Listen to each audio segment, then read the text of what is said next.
A seemingly innocent Raggedy Ann doll sits encased in a glass box at the Warrens Occult Museum in Connecticut. In the midst of curiosities and artifacts, Annabelle, as she is known, stands out not for her frightening features, but for her lack of them. She's an old-fashioned rag doll, with a painted-on smile, a triangle-shaped nose, and button eyes that glint with a kind of muted innocence. To the untrained eye, she might just be another toy, a relic of a simpler bygone era. But Annabelle is far from ordinary. Her story is one of mystery and fear, with roots deeply embedded in the supernatural. Since her first alleged haunting in the early 70s, Annabelle has been linked to a series of violent attacks and near-death experiences.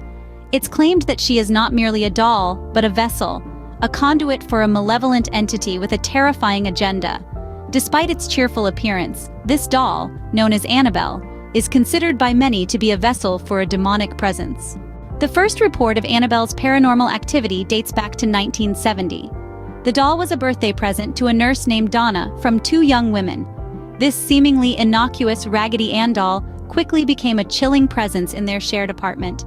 At first, Donna found the doll's movements puzzling. She would leave Annabelle on the living room sofa in the morning, only to find it in her bedroom upon her return from work. The mystery deepened with the appearance of small notes saying, "Help me," written on pieces of leather. Oddly enough, there was no leather to be found anywhere in their apartment. One day, while Donna was at work, her boyfriend Lou was startled by strange noises that sounded like an intruder. He found no signs of a break-in but discovered Annabelle face down on the floor. The eeriness of the situation escalated when Lou started experiencing sharp chest pains shortly after the incident. To his horror, he found claw marks on his body. These marks, as terrifying as they were, vanished without a trace just 2 days later. The strange occurrences left Donna and Angie frightened and unsettled. They were living in fear, not understanding what was happening or why. They decided to seek the help of a medium to gain some insight into the inexplicable incidents that seemed to revolve around the doll. After a session with the medium, they were told that their doll was inhabited by the spirit of a deceased girl named Annabelle Higgins. The medium explained that Annabelle's spirit was not malevolent, but was merely seeking love and care. Frightened by these incidents, Donna and Angie sought the help of a medium, who revealed that the doll was inhabited by the spirit of a deceased girl named Annabelle Higgins. Despite the medium's assurances, Donna and Angie were far from comforted. The doll that they once saw as a cheerful addition to their home had become a source of dread and fear. But little did they know, the true horrors were yet to come. Unconvinced by the medium's explanation, Donna and Angie turned to renowned paranormal investigators, Ed and Lorraine Warren. This husband and wife duo had made a name for themselves in the realm of the supernatural, having previously investigated the Amityville haunting among other high-profile cases. The Warrens, upon initial inspection, were skeptical of the medium's explanation. They found it hard to believe that a benevolent spirit would behave so violently. Instead, they proposed a more chilling theory, that the doll was a conduit for a malevolent force seeking to possess a human host. This was a bold claim, but the Warrens pointed to the phenomena they witnessed as evidence. They cited the doll's ability to move instantaneously from room to room, seemingly of its own accord. They pointed to the materialization of notes, something that a mere ghost, they argued, would not have the power to do. And then there were the monstrous signs, like the claw marks on Lou's chest. These were not the actions of a benign spirit, but rather the calculated moves of a demonic entity.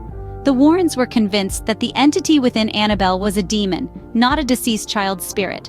According to their understanding of the supernatural, evil entities like demons don't inhabit inanimate objects like dolls, but rather use them as a means to manipulate and ultimately possess humans. They believed that the entity was using Annabelle as a tool to sow fear and confusion, its ultimate goal being to possess a human being. In an attempt to put an end to the doll's influence, the Warrens decided to remove Annabelle from Donna's apartment. They took her to their museum in Connecticut, where she was placed in a glass case with a sign warning visitors of the danger she posed. Despite the Warrens' warnings, their relationship with the truth about Annabelle has been controversial. Critics have questioned the veracity of their claims, pointing out that the evidence for Annabelle's demonic possession is largely anecdotal. As the debate rages on, one thing is for certain: Annabelle continues to captivate and terrify in equal measure. The tales of Annabelle's demonic presence and the Warrens' involvement have sparked a series of controversies.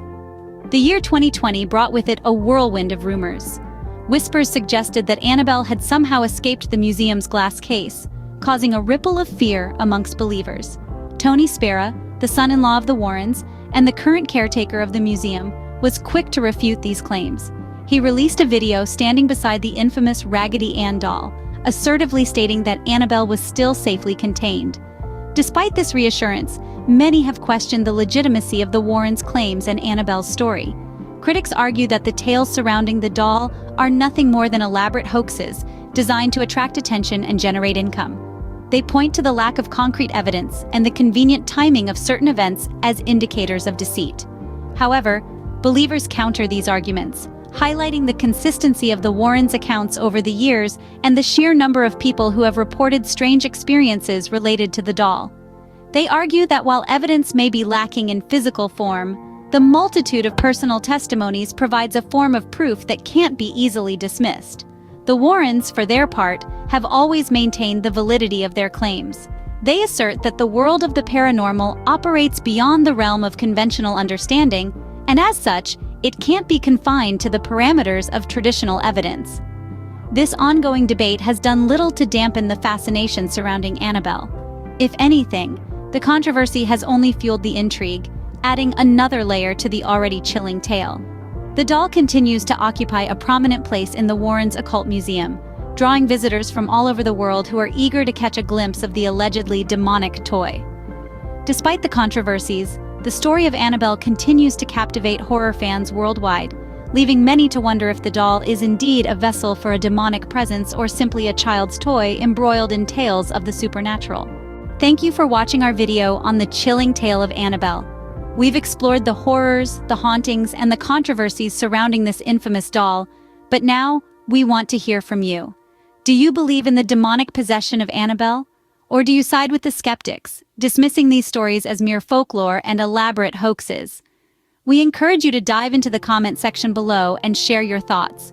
We're always eager to engage in discussions and hear different perspectives from our viewers. If you enjoyed this video and want to stay updated with more content like this, don't hesitate to hit the subscribe button. Your support fuels our desire to delve deeper into the fascinating, sometimes terrifying realm of the unknown. So, don't forget to subscribe and leave us a comment. We appreciate your support and are excited to continue this journey with you. Stay curious, stay vigilant, and as always, keep questioning.